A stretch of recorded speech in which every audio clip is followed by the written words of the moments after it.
कबीर साहब ने मुसलमान लोगों के लिए कहे हुए दोहे जो आपको सुनना जरूरी है। वीडियो को स्किप ना करें और पूरा देखें। गरीब हम ही अलग अल्लाह हैं, कुतुब गोस और पीर। गरीबदास खालिक धनी हमरा नाम कबीर। भावार्थ, कबीर परमात्मा ने बताया कि मैं अल्लाह हूँ, मैं खालिक संसार का मालिक धनी हूँ, मैं कबीर सर्वव्यापक हूँ। अनंत ब्रह्मांडों की रचना मैंने ही की है। हिंदू कहूँ तो हूँ नहीं, मुसलमान भी नाही। गैबी दोनों बीच में खेलू दोनों माही। भावार्थ, कबीर साहब कहते हैं कि मैं न तो हिंदू हूँ और न ही मुसलमान, मैं तो दोनों के बीच में छिपा हुआ हूँ। इसलिए हिंदू मुस्लिम दोनों को ही अपने धर्म में सुधार करने का संदेश दिया है। कबीर साहब ने मंदिर और मस्जिद दोनों ही बनाने का विरोध किया, क्योंकि उनके अनुसार मानव तन ही असली मंदिर मस्जिद है, जिसमें परमात्मा का साक्षात निवास है। हिंदू मुस्लिम दोनों भुलाने खटपट माय रिया अटकी, जोगी जंगम शेख सेवड़ा लालच माय रिया भटकी। भावार्थ, हिंदू और मुस्लिम दोनों ही आज ईश्वर पद से भटक गए हैं, क्योंकि इन्हें कोई सही रास्ता बताने वाला नहीं है। पंडित, मौलवी, योगी और फकीर सब सांसारिक मोहमाया और धन के लालच में फंसे हुए हैं। वास्तविक ईश्वर पद का ज्ञान जब उन्हें खुद ही नहीं है, तो वो आम लोगों को क्या कराएंगे। उधर बीच कहाँ था कलमा, कहाँ सुन्नत एक ताना। बाप तुर्क माँ हिंदवानी, सो क्यों कर मुसलमाना। अर्थ, परमात्मा कबीर साहिब कहते हैं कि माँ के पेट में कलमा कहाँ था। जब आप माँ के पेट से आए तो आपकी सुन्नत भी नहीं थी, अर्थात बाद में सब क्रियाएं कर दी गई। आप जी ने पुरुष की तो सुन्नत कर उसे तो मुसलमान बना दिया, परंतु माँ तो जैसी थी वैसी ही रही, अर्थात हिंदू ही रही। अरस कुरस पर अल्लाह तख्त है, खालिक बिन नहीं खाली। वे पैगंबर पाक पुरुष थे, साहिब के अब्दाली। भावार्थ, गरीबदास जी महाराज कहते हैं कि मोहम्मद, हजरत मूसा, हजरत ईसा आदि पैगंबर तो पवित्र व्यक्ति थे तथा ये काल के कृपा पात्र थे, परंतु जो आसमान के अंतिम छोर सतलोक में पूर्ण परमात्मा अल्लाह अकबर अर्थात कबीर परमेश्वर विराजमान है, वह साकार है, मनुष्य के समान दिखाई देता है, यही अल्लाह है। हिंदू कहे मोही राम प्यारा, तुर्क कहे रहमाना। आपस में दो लड़ी लड़ी हुए, मरम न को जाना।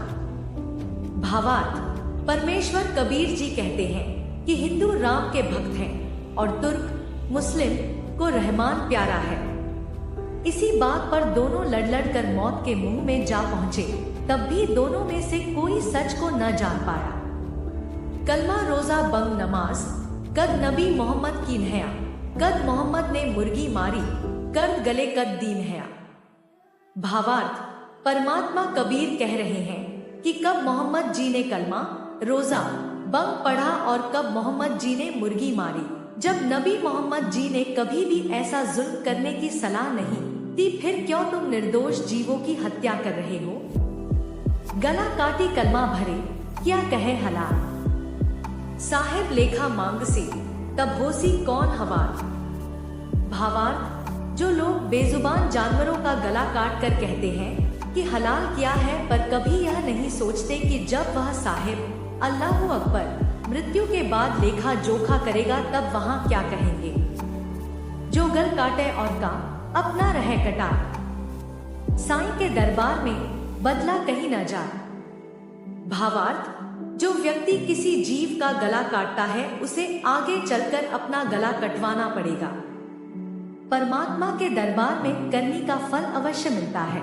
आज यदि हम किसी को मारकर खाते हैं, तो अगले जन्म में वह प्राणी हमें मारकर खाएगा। कहता हूँ कहीं जात हूँ, कहाँ जो मान हमार, जाका गला तुम काटी हो, सो फिर काटी तुम्हार। भावार्थ, मांस भक्षण का विरोध करते हुए कबीर साहिब जी कहते हैं कि मेरी बात मान लो, जिसका गला तुम काटते हो वह भी समय आने पर अगले जन्म में तुम्हारा गला काटेगा। हिंदू मुस्लिम सिख ईसाई आपस में सब भाई भाई। आर्य जैनी और बिश्नोई एक प्रभु के बच्चे सोई। भावार्थ। कबीर परमेश्वर ने कहा है कि आप हिंदू, मुस्लिम, सिख, ईसाई, आर्य, बिश्नोई, जैनी आदि आदि धर्मों में बटे हुए हो, लेकिन सच तो यह है कि आप सब एक ही परमात्मा के बच्चे हो। वेद कतई झूठे नहीं भाई, झूठे हैं जो समझे नहीं। भावार्थ है कि चारों वेद, चारों कतई यानी कुरान शरीफ गलत नहीं है, परंतु जो उनको नहीं समझ सके वे नादान है। कबीर सोई पीर है जो जाने पर पीर, जो पर पीर ना जाने सो काफिर बेपीर। भावार्थ। कबीर जी ने कहा था कि सच्चा संत वही है जो सहानुभूति रखने वाला और दूसरों का दर्द समझने वाला हो। जो दूसरों का दर्द नहीं समझता वह पीर यानी संत नहीं हो सकता, वह तो काफिर है। काजी बैठा कुरान बांचे, जमीन बो रहो करकट की, हर दम साहेब नहीं पहचाना, पकड़ा मुर्गी ले पटकी।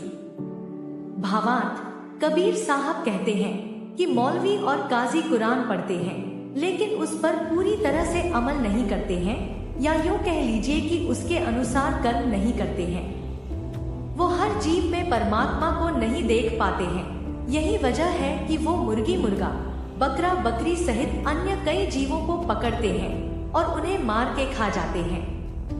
कबीर साहब हर जीव पर दया का भाव रखते हैं और हर जीव के अंदर परमात्मा का निवास मानते हैं, इसलिए उन्होंने जीव हत्या का पुरजोर विरोध किया।